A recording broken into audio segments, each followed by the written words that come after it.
satu, kita lihat penjelasannya. Yang pertama adalah berbicara tentang organ-organ pencernaan atau hormon yang terkait dengan proses pencernaan. Nah, di sini fokus pembahasan kita adalah pada pankreas. Pankreas merupakan organ endokrin sekaligus organ eksokrin. Pankreas disebut organ endokrin karena dia menghasilkan hormon insulin dan hormon glukagon. Sedangkan pankreas sebagai organ eksokrin karena dia menghasilkan enzim-enzim pencernaan yaitu enzim lipase yang biasa disebut stepsin, enzim enzim tripsin untuk memecah protein dan enzim amilase untuk memecah amilum. Nah, sekarang kita lihat pankreas sebagai organ endokrin. Di pankreas terdapat pulau-pulau Langerhans yang merupakan kelenjar endokrin yang memproduksi dua jenis hormon. Kedua hormon ini berfungsi secara kontradiksi atau berlawanan, di mana kita tahu untuk insulin itu kerjanya bersama-sama dengan glukagon itu mengatur kadar gula di dalam darah. Nah, untuk insulin dia mengatur kelebihan gula di dalam darah yang nanti akan diubah menjadi gula simpanan atau gula cadangan yang disebut dengan nama glikogen. Nah, disinilah peran dari insulin. Apabila kadar gula di dalam darah kita itu tinggi, maka insulin akan dikeluarkan dari pankreas dan dirubahlah glukosa dalam darah itu menjadi glikogen, kemudian glikogen ini disimpan di dalam hati. Nah, untuk selanjutnya nanti glikogen ini akan dikembalikan ke dalam darah jika kadar gula di dalam darah itu menurun. Nah, lalu bagaimana kalau misalnya gula di dalam darah kita itu tidak turun-turun, maka glikogen ini akan dirubah menjadi lemak oleh hati. Nah, selanjutnya hormon yang kedua yang dihasilkan oleh pankreas adalah hormon glukagon. Hormon glukagon ini adalah hormon yang bekerja antagonis dengan insulin. Nah, hormon glukagon ini merombak glikogen kembali menjadi glukosa. Nah, kenapa? Apa syaratnya glikogen ini akan kembali dirubah menjadi glukosa oleh glukagon? Nah, ketika kadar gula di dalam darah itu turun, maka kita akan merasakan rasa lapar. Jadi, rasa lapar itu disebabkan karena kadar gula di dalam darah menurun. Nah, untuk bisa tetap dalam kondisi yang stabil, maka glikogen di hati ini dibongkar dan dirubah menjadi glukosa. Sehingga maka kenapa ketika kita berasa lapar itu tidak bertahan lama. Paling hanya 10 sampai dengan 15 menit itu kita merasakan rasa lapar, setelah itu rasa lapar akan hilang. Nah, berarti di situ kita sudah mengetahui kadar gula dalam darah sudah kembali normal dari hasil pembongkaran glikogen ini oleh glukagon. Nah, dari penjelasan ini seharusnya kalian sudah bisa membahas atau menjawab soal yang berikut ini. Nah, kita lihat di sini. Berikut hormon yang terlihat dalam pengaturan kadar gula darah dan dihasilkan oleh pankreas. Nah, ini cukup, ini udah menjadi clue-nya, yaitu pankreas. Kita sudah tahu tadi kan hormon yang dihasilkan pankreas ada dua, insulin dan glukagon. Nah, adrenalin sebenarnya ini juga hormon yang fungsinya sama dengan glukagon, yaitu merubah atau meningkatkan kadar gula di dalam darah. Nah, cuma adrenalin ini dihasilkan tidak di dalam pankreas, tapi dihasilkannya oleh hormon anak ginjal. Yaitu kalau kamu perhatikan ginjal, itu bagian atasnya terdapat topping, nah itu ada kelenjar adrenalin. Kelenjar adrenalin ini mengeluarkan hormon adrenalin yang fungsinya adalah hormon anti-stres, yaitu hormon stres. Jadi dia akan bekerja untuk merombak dari gula glikogen yang ada di dalam hati untuk dirubah menjadi glukosa. Ya, jadi jawabannya adalah B. Nah, sedangkan tiroksin ini adalah hormon yang dihasilkan oleh kelenjar tiroid. Kelenjar tiroid, tiroksin ini berfungsi untuk meningkatkan metabolisme di dalam tubuh. Nah, berikutnya kita masuk pada jaringan tumbuhan. Kalau kamu memperhatikan kedua gambar ini, kamu teringat kembali materi tentang jaringan tumbuhan. Terutama di sini fokus kita adalah pada proses transportasi zat di dalam tubuh tumbuhan. Transportasi zat di dalam tubuh tumbuhan itu ada dua, yaitu transportasi ekstravasikuler dan transportasi intravasikuler. Apa itu transportasi ekstravasikuler? Transportasi ekstravasikuler adalah transportasi air dari akar itu nanti menuju ke bagian yang namanya silem. Nah, makanya kita lihat arahnya adalah horizontal. Air akan bergerak itu melalui dua cara. Ya, dia akan melewati yang pertama bulu akar, kemudian bulu akar atau epidermis, kemudian ke sel-sel korteks. Nah, ini adalah sel-sel korteks ya. Kemudian sel korteks bagian terdalam, lapisan terakhir dari sel korteks itu ada satu lapis sel yang berderet rapat. Nah, ini disebut dengan nama endodermis.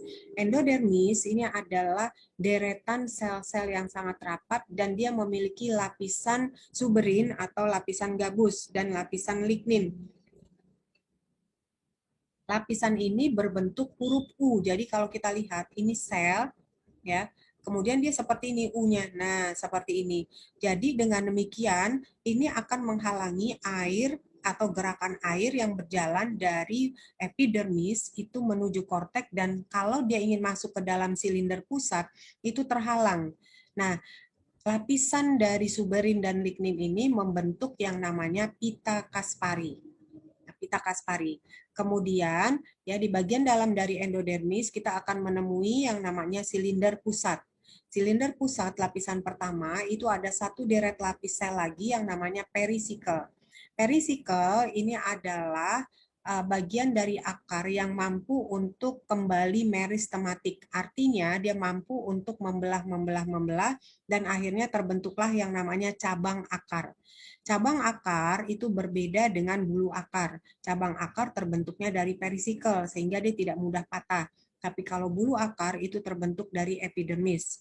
Nah, pengangkutan ekstravasikuler ini seperti yang kita ketahui itu ada dua, yaitu pengangkutan simplas dan pengangkutan apoplas.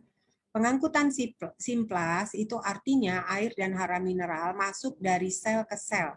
Dari sel epidermis, kemudian ke sel korteks 1, ke sel korteks yang berikutnya, sampai sel korteks terakhir, dan dia nanti mentok pada korteks yang terakhir yang namanya endodermis. Karena di sini terdapat lapisan pita Kaspari. Nah, ada pada bagian tertentu dari endodermis ini yang tidak memiliki lapisan suberin, tidak dibungkus satu selnya, yaitu sel yang sehadapan dengan silem. Nah, ini adalah silem, ya ini silem. Nah, jadi yang sehadapan dengan silem ini selnya tidak mengalami penebalan, sehingga ini yang disebut dengan nama sel penerus. Maka air yang tadi mentok sampai di sini dia akan mencari jalan untuk sampai ke sel penerus di sini. Sehingga dengan demikian air terkonsentrasi langsung masuk ke dalam silem. Memang tempat untuk pengangkutan air. Ya, nah inilah kecermatan dari luar biasa ciptaan dari Yang Maha Pencipta. Kita lihat yang seperti ini. Nah, inilah yang namanya pengangkutan ekstravasikuler, yaitu jalur simplas. Nah, bagaimana dengan jalur satu lagi, yaitu jalur apoplas. Air dan garam-garam mineral itu masuk melalui sela-sela antar sel. Dia terus mengalir, ya, mengalir seperti ini sampai dia sampai ke endodermis. Nah, hal yang sama juga terjadi. Maka ketika dia sampai di endodermis, maka dia harus masuk ke sel. Jadi kembali ke jalur simplas. Kalau tadi dia jalur awalnya adalah jalur apoplas, maka di sini dia akan memakai jalur simplas. Nah, kemudian mencari tempat di mana endodermisnya tidak memiliki lapisan suberin dan lignin. Nah, disitulah terdapat yang namanya sel penerus. Nah, itu jalur pengangkutan ekstravasikuler. Lalu bagaimana dengan jalur pengangkutan intravasikuler? Dari namanya kita sudah tahu, jalur pengangkutan intravasikuler artinya dia di dalam vasis atau di dalam jaringan pengangkut.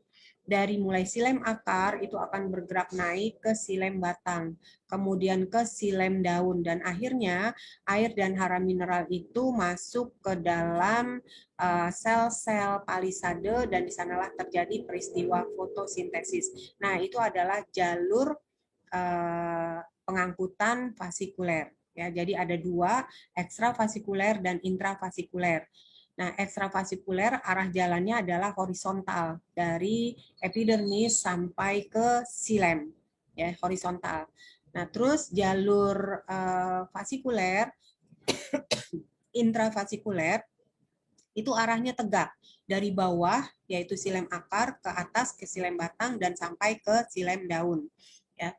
Nah, itu adalah pengangkutan. Kemudian ekstravasikuler itu dibedakan dua, pengangkutan jalur simplas, artinya air masuk dari sel ke sel, dan yang kedua adalah jalur apoplas, air bergerak di antara sela-sela sel. Nah, kalau kamu lihat juga di sini ada dua perbedaan dari akar, terutama bedanya kamu lihat pada lengan silem. Pada akar, komposisi fasisnya itu tidak berbentuk kolateral, tapi dia berbentuk radial, yang artinya selang-seling antara silem dengan floem. Jadi silem, kemudian floem, silem lagi, dan seterusnya. Nah, di sini silem kita bisa hitung lengannya ada 4. Nah, untuk membedakan akar ini akar tanaman dikotil atau monokotil, kita bisa menghitung dari jumlah lengan silemnya. Jika lengan silemnya itu 5 ke bawah, yaitu 5, 4, 3, 2, nah maka itu adalah irisan melintang dari akar dikotil. Nah, kalau kamu lihat di sini, ini ada 4, berarti ini adalah irisan melintang dari akar dikotil. Sedangkan kalau kita lihat yang di sebelah sini, ini akar silemnya ada 1, 2, 3, 4, 5, 6, 7, 8. Nah, berarti di sini lengan silemnya itu ada 8. Nah, berarti kan dia jumlahnya di atas dari 5. Maka kita sudah bisa identifikasi bahwa ini adalah akar monokotil. Nah, kita lebih jelas lagi bagaimana bentuk dari yang namanya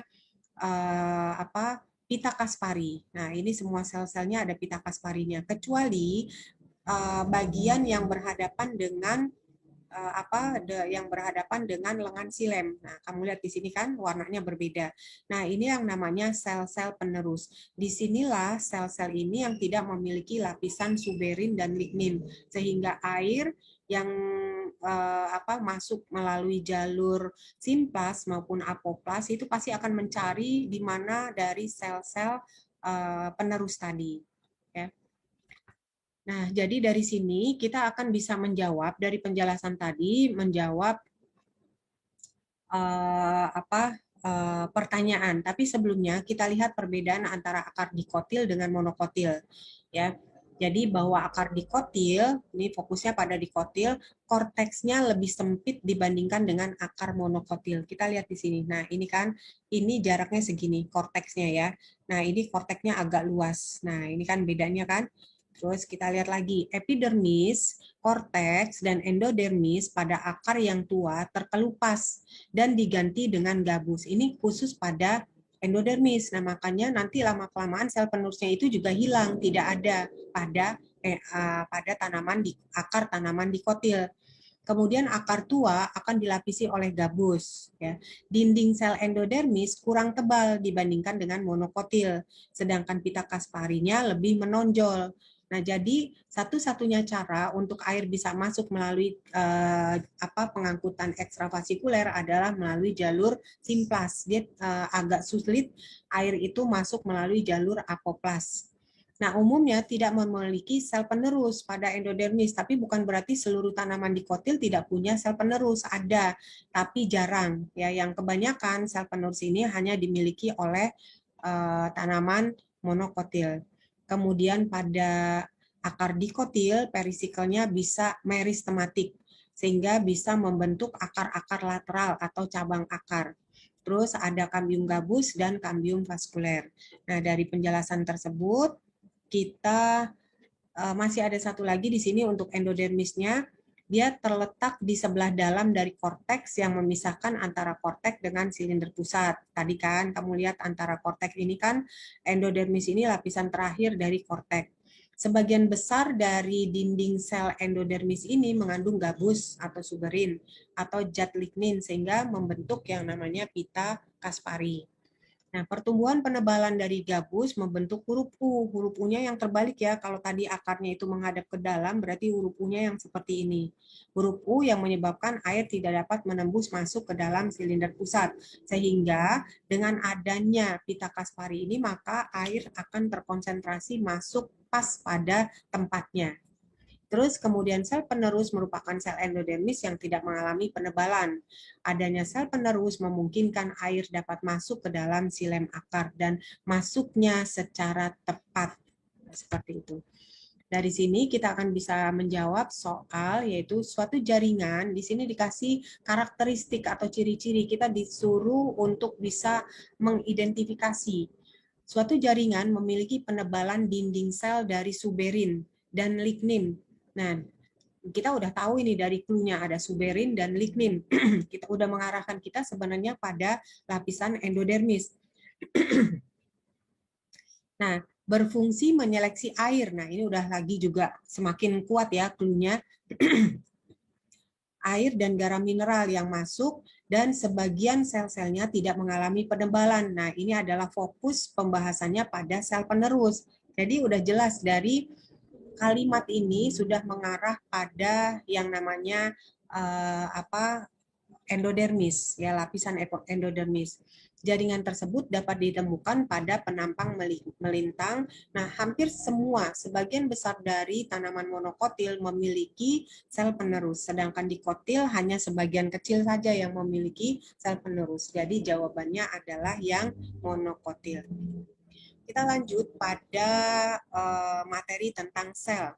Nah, suatu organel yang terlibat dalam sintesis lipid, nah ini ada clue-nya juga nih, sintesis lipid, kemudian steroid, dan detoksifikasi, kita sudah bisa mengidentifikasi yang seperti ini. Ini adalah fungsi dari retikulum endoplasma halus, karena antara retikulum endoplasma kasar dengan retikulum endoplasma halus itu berbeda dalam hal produk yang ditransportasi. Secara umum, fungsi mereka sama, yaitu sebagai alat transportasi sel, tapi yang ditransportasikan berbeda. Retikulum endoplasma kasar itu mentransportasikan protein hasil sintesis protein yang dilakukan oleh ribosom yang menempel di dalam atau di sepanjang membran RE. Sedangkan RE halus ini dia khusus untuk mensintesis lipid, steroid, dan juga melakukan detoksifikasi terhadap racun-racun yang masuk ke dalam sel. Nah, dari sini berarti sudah terjawab bahwa ciri khas ini dimiliki oleh retikulum endoplasma halus. Nah, kalau kita lihat dari fungsi organel-organel lainnya, di sini badan Golgi ini adalah modifikasi protein dan mengeluarkan protein ke dalam sitoplasma. Ya, sebelum protein yang dari RE itu nanti akan disimpan sementara di badan Golgi, kemudian dimatangkan karakternya, baru kemudian dilepas ke sitoplasma. Badan mikro ini fungsinya menghancurkan lemak dan menghasilkan enzim untuk oksidatif. Berikutnya adalah sentrosom. Sentrosom ini adalah organel yang terdiri atas 2 batangan dan letaknya di dekat dengan inti. Nah, dia ini berfungsi ketika sel melakukan pembelahan karena dialah yang nanti akan menghasilkan benang-benang spindle. Yang berikutnya peroksisom. Peroksisom merupakan salah satu dari badan mikro yang menghasilkan enzim katalase untuk memecah peroksida yang merupakan racun yang dikeluarkan dari proses sisa-sisa pencernaan. Ya. Peroksida ini berupa racun dan akan mematikan sel. Nah, makanya dikeluarkanlah oleh peroksisom ini enzim yang namanya enzim katalase untuk memecah peroksida atau H2O2 sehingga dia akan pecah menjadi H2O dan O2. Nah, jadi kalau kita lihat soal yang tadi jawabannya sudah ya yang B. Nah, berikutnya adalah yang bukan merupakan fungsi hati. Ya, yang pertama, tempat pembongkaran sel darah merah yang telah tua atau rusak. Ini benar, karena sel darah merah kita atau eritrosit itu berumur hanya 120 hari. Setelah 120 hari, sel darah merah ini akan dipecah di hati dan nanti sisa dari hasil pemecahan tadi, sebagian akan dirubah menjadi zat warna empedu.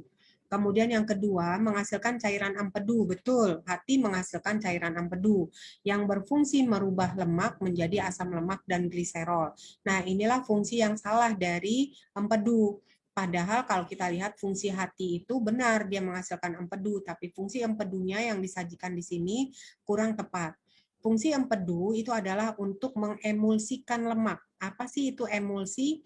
Emulsi itu adalah membuat lemak itu menjadi larut di dalam air.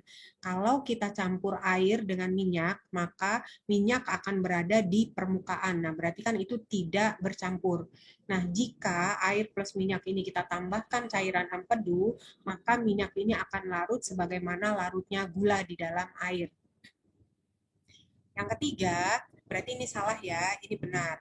Nah, kan yang ditanya yang bukan, berarti jawabannya adalah yang ini. Membentuk protein plasma seperti albumin, protrombin, fibrinogen, dan heparin. Ini adalah fungsi salah satu dari hati. Berikutnya menyimpan glikogen, tadi di depan kita sudah bahas, menyimpan glikogen dari hasil metabolisme glukosa. Berikutnya membentuk urea dari sisa metabolisme protein.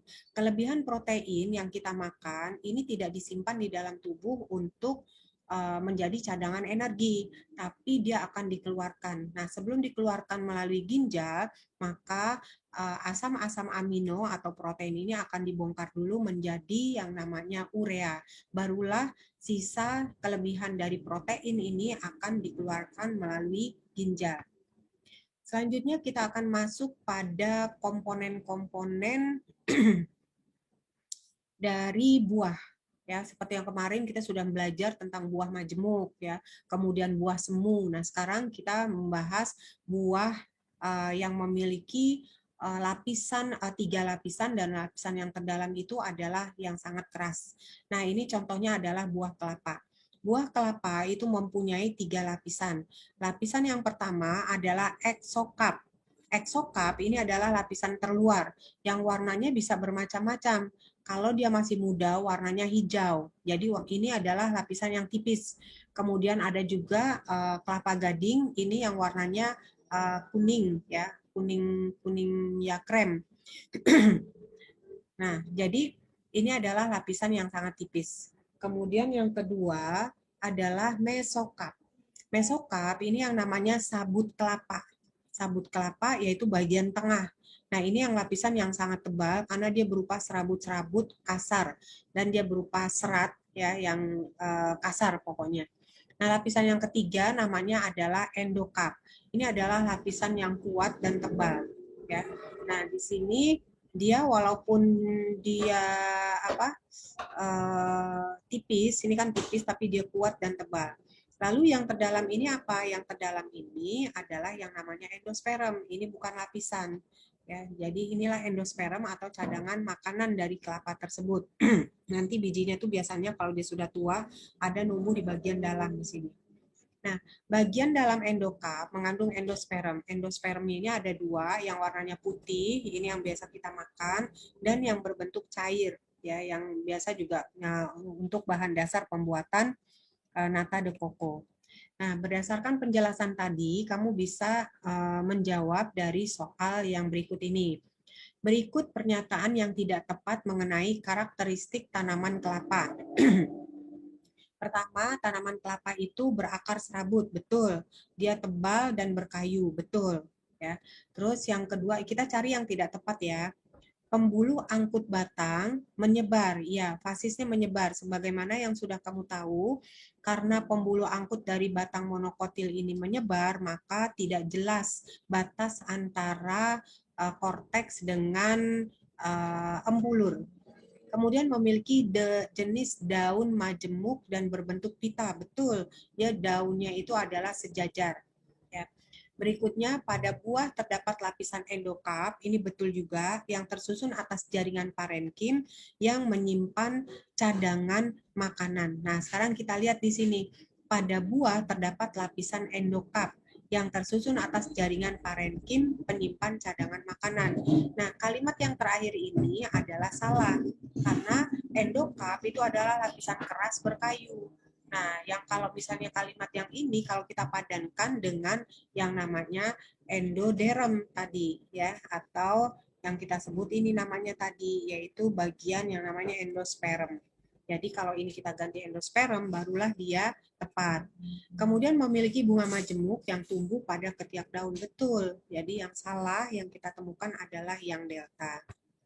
Nah, sampai di sini pembahasan untuk kelas 2 dari prediksi soal-soal UTBK tahun 2021.